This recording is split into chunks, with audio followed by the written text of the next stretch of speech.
السلام عليكم ورحمة الله وبركاته، كل سنة وانتم طيبين. يا رب يكون سادس يوم عليكم جميعا جميل ومبهج وسط حبايبكم، ويديم عليكم يا رب اللمة الحلوة الطيبة، ويجعل كل أيامكم وخطاكم في بركة وسعادة، اللهم آمين. النهاردة المفروض نتكلم عن ايه؟ النهاردة المفروض نتكلم عن الصيام. فخلينا ندخل في الموضوع على طول. بصراحة هو كان ده أكتر موضوع مجهد بالنسبة لي إن أنا أتكلم عنه كده، لأنه ما شاء الله الشيوخ كفت ووفت قوي، والبودكاست يعني بالهبل عددها مهولة، والرؤى واسعة يعني اللهم بارك وشاملة. وحقيقي الواحد مبسوط والله قوي إنه يعني في انتشار، في كم انتشار كبير للعلم. ربنا ينفعنا يا رب وينفع بينا ويذكرنا. بس أنا حابة أتكلم عن تجربة أنا عشتها، يعني مش بس عرفتها. أنا في الأول وفي الآخر بقول إيه، إحنا بن بن بن بنعيش المعرفة دي ونطبقها، مش بس مجرد بنتعلمها وخلاص. فمن قبل أصلا ما أسمع بقى كل المصطلحات دي، وقبل ما أعرف يعني إيه تزكية القلب، يعني دي حاجات أنا فعلا عشتها. التزكية أصلا يعني إيه؟ يعني إن أنا أبتعد عن أي أضرار وأي معكرات، خلاص، يعني أي حاجة بتلوث، مع إن أنا بزود بقى فعل الخير والمطيبات. حلو. وطبعا دي بتكون درجة أعلى من التربية. التربية أنا بس ببتعد عن الأضرار، لكن مش بملى مكانها بحاجة تانية كخير أو مطيبات أو كده. علشان كده مثلا هتلاقي إن الصلاة عبادة تربية، يعني هي بتمنع عن الفحشاء والمنكر. حلو. لكن الصيام تزكية، لأنه بيكون في عمل زيادة، فأنت هي مش بس صليت وبعدت عن الأضرار، لأ وكمان مليت مكانها بصيام، فبيحصل بقى جزء من التزكية، تطهير كامل يعني. حلو. يعني حتى بيكون في تطهير للجسم نفسه من أي سموم. هتلاقي أنظمة تخسيس كتير جدا بتشمل صيام، أنظمة علاج كتير جدا بتشمل صيام. فهو مش بس تزكية قلبية، هو كمان بيطهر أجسامنا، وزي ريفرش كده للدم. وبما ان يعني الحمد لله يا رب، من لطف ربنا علينا ان ابواب القرب لله كتيره والعبادات متنوعه، فيعد الصيام من العبادات الميسره. يعني هو مش محتاج منك طهاره وماء ووضوء ومجهود او مال، او مثلا تركيز، ويعني زي القران مثلا وانصات، يعني ويبقى فيه الدنيا رايقه من حواليك، مش محتاج حاجات كتير. هو سهل سهل زي الذكر كده والدعاء. وخاصة كمان في النوافل، يعني في النوافل كمان بيبقى أحسن في إيه، لأنك بتفصل، بيبقى مش بتصوم متواصل، بتكون في فاصلة كده في النص. كمان هو عبادة سرية، يعني محدش بيقدر يعرف انت صايم ولا مش صايم. فهو من العبادات الخالصة خالص لوجه الله، ما بيختلطش بقى معاها ان الناس تشوفك بتحرك شايفك مثلا في الذكر، او تشوفك ماسك القرآن، او بتشوفك بتصلي وهكذا، او بتشوفك مثلا مركز فبتدعي. لا، هو سري خالص، محدش ممكن يعني يكتشفك اصلا. زي النوايا كده يعني برضو. يعني النوايا دي هي اصلا المفروض تسبق اي عبادة، بس يعني عبادة النية دي في حد ذاتها هنبقى نتكلم عنها بعد كده، انك انت بتحتسب كل عمل. والله يا جماعة يعني النوم عبادة، حلو، بس لو احتسبت له نية. فحاجات كتير، يعني شرب المية عبادة بس لو احتسبت له نية. كل حاجة كل حاجة يعني حاجة. فهي من العبادات السرية خالص كده، الخالص خالص لوجه الله. ومن افضل الحاجات اللي سمعتها ورنت في ودني قوي واوجزت بجد كل المعاني، انه الصيام بيحررك من سوء نفسك. تحفة. يعني الله كلمة جميلة قوي. زي ما اتفقنا قبل كده ان كلنا جوانا الخير والشر، والفطرة بتقول اننا عندنا شهوات. حلو. والله انا بقول لك، هو انا مش يعني هقول ايه، اصل هم قالوا كل حاجه، انا جايه انقل يعني جايه انقل فعلا تجربه حصلت. الصيام الوحيد اللي كان بينفع معايا لما ربنا يعني، يا رب دايما توب علينا، يمن عليا كده ان انا اتوب عن ذنب ما. الصيام الوحيد اللي كان بيعرف يجيب معايا من الاخر، كان بيدير جوايا جدا شهواتي، يعني ايا كان في ذنب مثلا، هو يعني بيسهل قوي عليا ان انا اعرف اتحكم في نفسي. بلس طبعا ما ينفعش خالص اقول يتحكم في يعني اقول ان انا بتحكم في نفسي واسكت، لا، مع الاستعانة دايما بالله، ده فضل من عند ربنا وتوفيق. ف فبجد يعني عن تجارب كتير قوي، الصيام كان بيساعد قوي وكان بيسهل قوي كمان. ماشي، احنا خلاص عرفنا انه الوعي مهم، و... ولازم كل حاجة بتيجي من العقل، وده اول جانب بنهتم بيه. بس يعني برضو عن تجربة، عشان كده بقول ما ينفعش اقول بس انه بيسهل عليا ان انا اتحكم في نفسي. التوكل على الله اهم بكتير من ان انت تبقى واعي يعني، او يكاد يكون الاتنين في نفس ذات الاهميه. ما ينفعش حاجه من غير حاجه، مش هتكمل. ف فانت اصلا يعني لما ربنا يمن عليك بتوبه، وبعد كده ربنا يمن عليك بحل الصيام، آه برضو ما كملتش يعني، ما وقفتش هنا لسه، ان ربنا يمن عليك انه يقبله، وان ربنا يمن عليك ان هو يتم على خير. فاهمين ازاي؟ فاهمين الموضوع بيمشي ازاي؟ ف... فالصيام بجد بيخليك عارف تتحكم في نفسك اكتر من اي حاجة تانية. وفعلا فعلا هو بيحررك من شهواتك. بمعنى ايه؟ بمعنى ان هي كده كده هتفضل موجودة يعني، هي مش هتمتنع. فاهمني يعني؟ فاهمين قصدي ايه؟ بس انا بقدر يعني انا بقدر انا اللي املكها، مش هي اللي بتملكني. يعني انا اللي بقدر اتحكم فيها، مش هي اللي بتتحكم فيا. والصيام علشان يكون مقبول له شروط. يعني عمره ما كان بيقتصر بس عن انا بمتنع عن الاكل والشرب. لا يعني ادخلوا وسيرشوا وتعلموا يعني ايه فقه الصيام، ويعني ايه ويعني ايه ان انا اجتهد اكتر واكتر، واعمل ما في وسعي عشان ربنا يتقبله مني بقبول حسن يا رب. يعني يتقبل منا جميعا يا رب. طيب انا مش عارفه بصراحه المره دي ارشح لكم مين ولا مين تسمعوه. يعني في اسامي كتير قوي. مهندس امجد سمير، ممكن تسمع له بدل مرة يعني الحاجة الواحدة ممكن تسمعها له كذا مرة من كتر اللذة. شيخ علاء حامد طبعا، ودكتور حازم شومان، يعني ناس كتيرة قوي بصراحة. أخاف إن أنا أظلم حد يعني. بس يعني في العموم أي حد هيبدأ طريق العلم ربنا هيفتح عليه جدا، وما يشيلش هم خالص ولا يقلق. هو كله هيجي في طريقه يعني، كله هيتيسر له. بس هو يبدأ يعني. فمثلا الصيام كان بيساعدني كتير في العلم يعني، بما ان احنا بنتكلم عن العلم ليه بقى؟ لان انا اصلا في الغالب شغلي كله بيبقى من البيت. فانا يعني بحاول ان انا اجز ايام الصيام، او ببقى مثلا مخلص شغلي من قبله او من بعده. فبالتالي ايام الصيام دي بيبقى عندي فيها بركة كبيرة قوي في الوقت، اتعلم حاجات اكتر عن الايام العادية. لان طبعا المجهود بيكون اقل، فخلاص ببذل كل المجهود في ذهني بقى يعني، ما بحطش اي مجهود بدني. وهقول لكم تاني والله انه ما بقاش في حجة يعني. هقول ايه يعني لما ربنا يسألني انت ليه جاهل؟ هقول ايه؟ هرد اقول ايه؟ الدروس كلها موجودة مجاني في كل حتة من مكاني يعني. هو بصراحة يعني الدروس اللايف بتكون ليها أثر على القلب أكتر ومختلفة كده، وثوابها مضاعف. بس يعني خلينا متفقين احنا هنا ليه؟ احنا هنا عشان بنستغل المتاح. ده هدفنا ان احنا نستغل المتاح وما نفضلش مستنيين اما الدنيا تضبط لوحدها. يعني هي عمرها ما هتتظبط لوحدها، عمرها. انت اللي في ايدك تضبط الدنيا على يعني المتاح. حلو. فخلاص زي ما قلت لكم دي تجربة يعني نفعت معايا حرفيا عشان تحقق كلمة تزكية فعلا. يعني افتكر مرات كتير جدا ربنا يا ربي يعني يقبل توبتنا ولا يعودها علينا ايام ويثبتنا في ذنب ما مثلا. والاغاني مثلا حلو. كنت عادي ممكن اخلص صلاة وانا هقف انشر الغسيل، ولا هعمل حاجة في البيت، ولا بتاع ولا بذاكر واشغل جنبي حاجة. الصيام الوحيد اللي كان بيمنعني ان انا اشغل حاجة. وهكذا قيس على حاجات كتير. ففعلا عن تجربة يعني، مش بس اتعلمت يعني ايه كلمة تزكية، عشتها يعني عشتها. حسيت ان انا طب ما وانا بصلي انا بعد الصلاة ممكن اعمل ده تاني، لكن وانا صايمة انا في فترة كبيرة بيساعدني ان انا اتحكم. طول ما انا صايمة بذكر ربنا مثلا، وبسبح وبقرأ قرآن، بعمل اعمال خير، بتعلم يعني. فاهمين فكرة؟ فبجد دي عشتها قبل ما اتعلمها. برضو الصيام كان بالنسبة لي سلاح قوي جدا مع الحروب اللي بعيشها مع الشيطان. يعني كلنا عندنا حروب مع الشيطان، هي مش هتنتهي، هتفضل شغالة كده لحد ما يجي ميعادنا وأواننا. فهو بجد سلاح قوي جدا معاه. والأحلى كمان إن هو بيكون زي مهدئ قوي جدا لأي صراع بيدور جواك. بجد والله سبحان الله في حاجات فعلا الواحد عاشها لما ببقى مثلا تايهة في حاجة معينة، أو بيبقى في صراع عندي في حاجة. دايما الصيام بيبقى الحل يعني دايما بيجاوبني.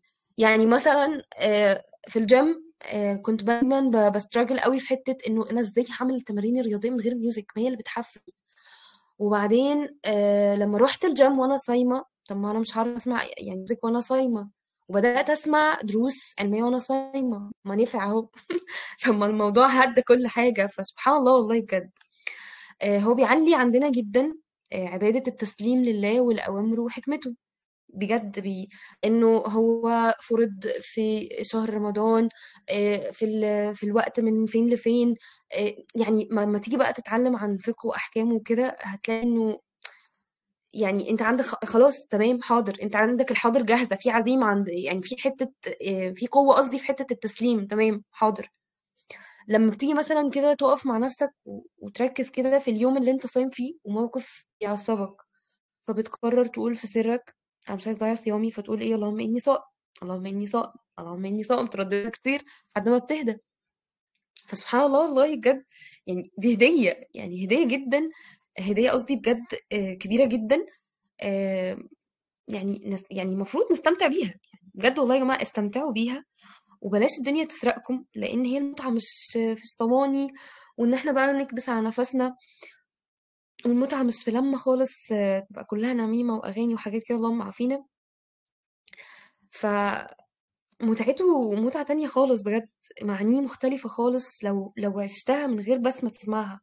فوالله بجد سبحان الله، الحاجات دي فرقت من قبل أصلا ما أعرف معناها. يعني هديكم مثلا يعني تخيل كده معايا حد بيجيب لك برفيوم هدية وانت بتشربه. يعني هو ينفع؟ فبجد بلاش نسوء استخدام ال 30 يوم دول، يعني بلاش نسوء استخدامهم في عادات هي أبعد ما تكون عن حكمة الصيام ذات نفسه أو الغرض منه. الصيام يا جماعة بيرتقي بالروح جدا، وبيخلي مشاعرك دايما جعانة جعانة قوي إن هي تعمل خير، يعني بتحس إنه غذائه فعلا هو إنك أنت تقطع نفسك عن الخير. حاجة كمان، يعني خليني مثلا أبسط لكم بمثل تاني. دلوقتي هو لو في حد ظروفه مساعداه ان هو يتفوق خلاص ويجيب درجات كويسة واهله بقى صحته، كل اللي حواليه يعني مهيأ ان هو ايه يتفوق وحصل، ف طبيعي بيبقى رد فعلنا ايه؟ ان احنا بنكرمه وبنفتخر بيه. حلو، يعني دي النظرة. طب لو حد تاني بقى ما عندوش ربع اللي يخليه يعرف يوجه طاقته للمذاكرة، والمشاغل كتير حواليه والمعوقات كتير، ومع ذلك تفوق برضه، ده وش احنا بناخده قدوة أصلا، مش مجرد بس بنكتفي لحتة التكريم ونفتخر بيه، بيبقى قدوة. هكذا الصيام، يعني الصيام بقى زي ما اتفقنا بيزود جواك العزيمة جدا، انك خلاص اهو قدامك كل الملذات، وفي ايدك، في ايدك عادي تاخد الكوفي بتاعتك الصبح وتاكل وبتاع، خاصة يعني في صيام النوافل. بس خلاص انت بتختار انك بتمتنع لوجه الله. ليه بتختار كده؟ عشان عايز تتحرر من كل المتاع الفانية دي. خلاص باصص لقدام في صفقة أعلى.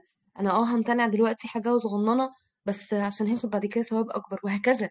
فده بقى بيربي جواك حتة اللي هو يعني حتى ممكن أترك حتى شوية مباحات في سبيل إن هي هتزكيني أكتر وتعلي مني أكتر. موضوع يطول شرح يعني. بس يعني زي المثل اللي احنا شرحناه كده، يعني هو دلوقتي الشخص اللي كان عنده مشاغل ومعوقات مش كان قدامه أعذار إن هو يعني تعفيه ويقول بيها خلاص انا مش هقدر؟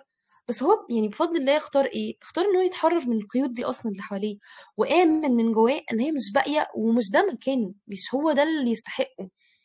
اتحرك من ناحيه، من حته اللي هو خلاص ما مباح، ما يلا ماخده ما تهنى بيه، لا هو عايز، هو مش عايز الاعذار دي، هو باصص لحاجه اكبر. هو ده الصيام بقى، يعني حاولوا كده تحطوهم جنب بعض، تجيبوهم كده جنب بعض هتفهموا. وهتلاقوني معلش بزهقكم، هزن كتير في الحتة دي. هي بتبان ان هي سهلة، بس هي مش سهلة خالص على فكرة، يعني هو موضوع بيحتاج طريق طويل تخوض وكده يعني، وما بيخلصش برضه، يعني مكمل معاك انه تستوعب ان احنا لم نخلق للعبادة، خلقنا من اجل معرفة الله. فلما بنعرف ربنا بنعبد، لما بنعرف ربنا خلاص بيحصل بقى اللي هو اسلمت بالكامل، عرفت، وصلت بقى ايه لجنة الدنيا اللي قال عليها ابن القيم ان هو ان في الدنيا جنة من لم يدخلها لن يدخل جنة الآخرة. لأنه خلاص يعني ربنا غني عن العبادة، والملائكة أصلا بتعبد ليل نهار. احنا مش جايين عشان كده، احنا بشر يعني، احنا خليط ما بين ملاك وشيطان وشهوات. بس مميزين بقى، حاجة واحدة بس بتميزنا، ايه هي؟ العقل. بروزها بقى، ليه ربنا ادانا العقل؟ عشان نعرفه، بس خلاص. فانت يعني قدر كده مكانتك، وارتقي بيها وحررها من كل الهلك ده. واول جانب اصلا اللي هو ايه؟ الجانب العقلاني والوعي في دايرتنا علشان الدايره كلها تكمل، ده اول جانب لازم تهتم بيه.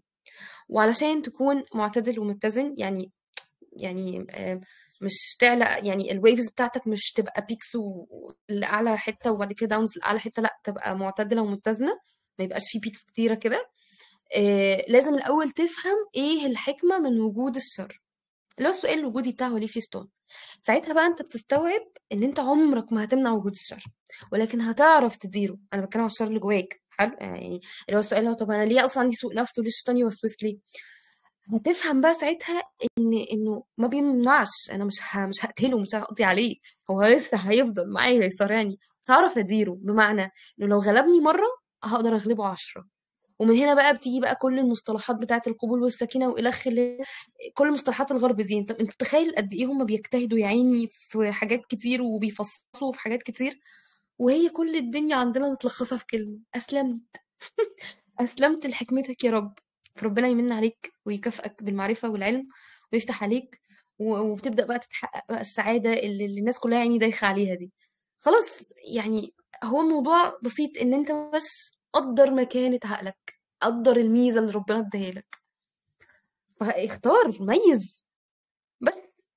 يعني مثلا الغيرة، هل الغيرة دي احنا ممكن نقضي عليها؟ لا، دي فطرة جوانا، واحنا خلاص صنفناها انها في خانة الشر، مع ان هي مش كده خالص يعني.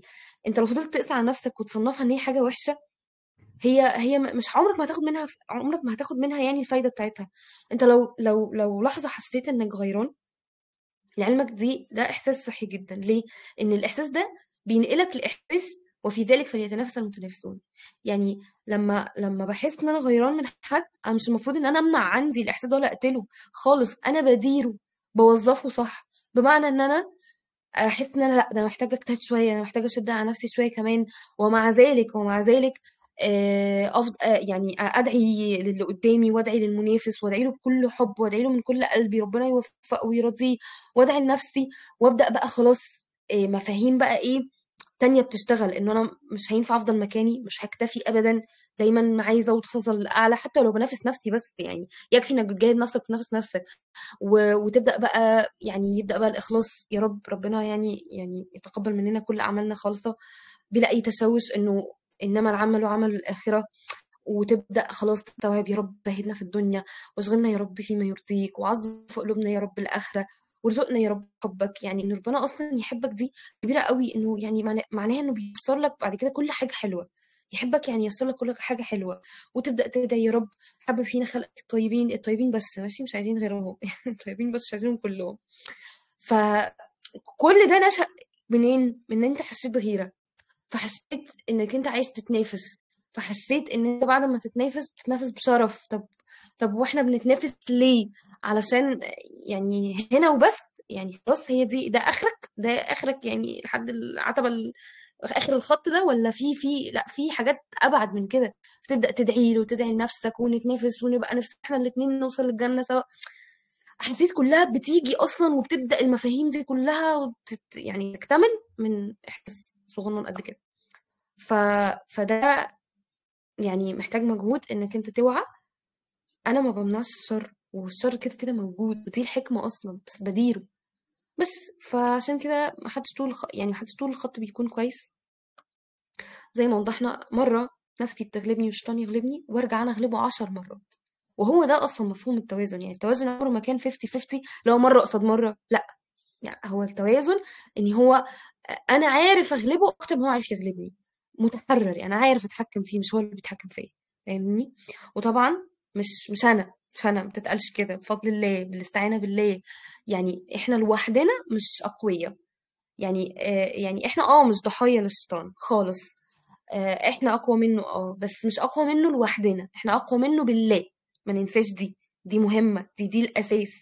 زي ما قلنا، الوعي لوحده مش كفاية، التوكل كمان في نفس ذات الأهمية.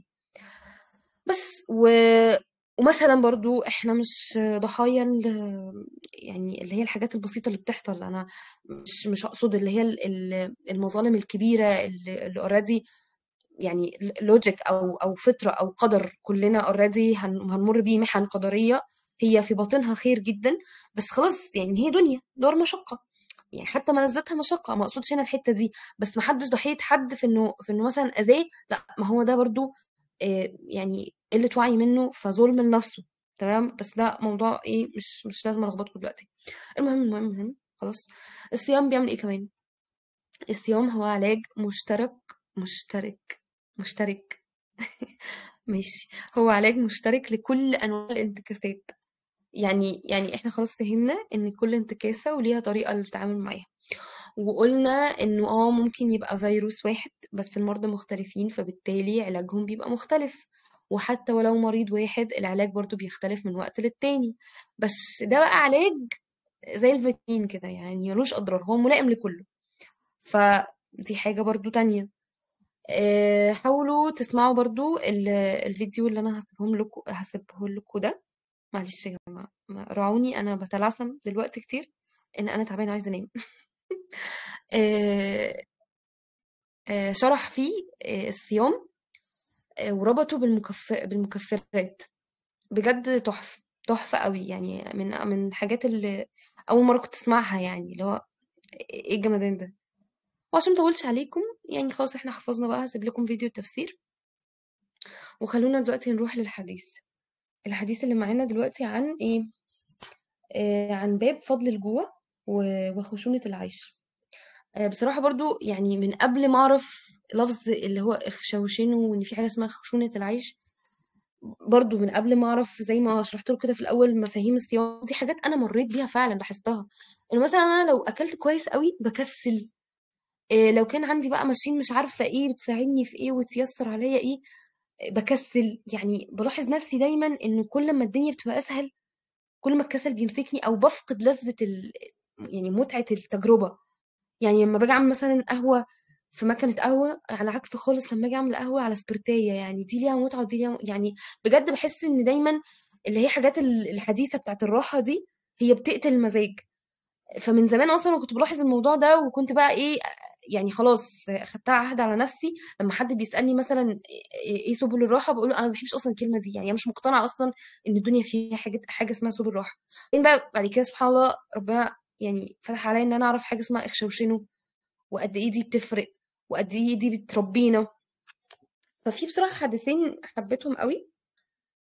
اول حديث بيقول ايه عن ابي هريرة رضي الله عنه قال: قال رسول الله صلى الله عليه وسلم: اللهم اجعل رزق آل محمد قوتا. قوتا دي اللي هو يعني اللي هو يسد ويكفي خلاص، يعني اللي هو القوت اللي هو على القد، فاهمني؟ برضو حاجة تانية. حديث تاني عن أبي محمد فضالة ابن عبيد الأنصاري رضي الله عنه أنه سمع رسول الله صلى الله عليه وسلم يقول: طوبى لمن هدي إلى الإسلام وكان عيشه كفافا وقنعة. يعني اكتفى بالقليل واقتنع خلاص. فالحاجات دي يعني أنا بتبسط بصراحة لما بلاقي حاجة مثلا الواحد عاشها بالتجربة فعلا، وبعدين يكتشف ان هي بتدرس مثلا وده موجود اصلا، يعني سبحان الله والله. يعني مثلا من الحاجات اللي بسطتني قوي، ده رغي بقى زيادة. ان كان في دلوقتي حاجة بيدرسوها اسمها الفيجن بورد. من زمان كده وانا عندي الحوار ده كنت بعمل حاجة اسمها فيجن بورد، وكنتش اعرف اصلا ان هي اسمها فيجن بورد وبتتعمل وبتاع. ففي حاجات كده الواحد بيتبسط قوي ان هو يعني هي جت كده من عند ربنا. بس فيا رب، يا رب ربنا يثبتنا وينفع بينا يا رب. وبس خلاص، والسلام عليكم ورحمة الله وبركاته.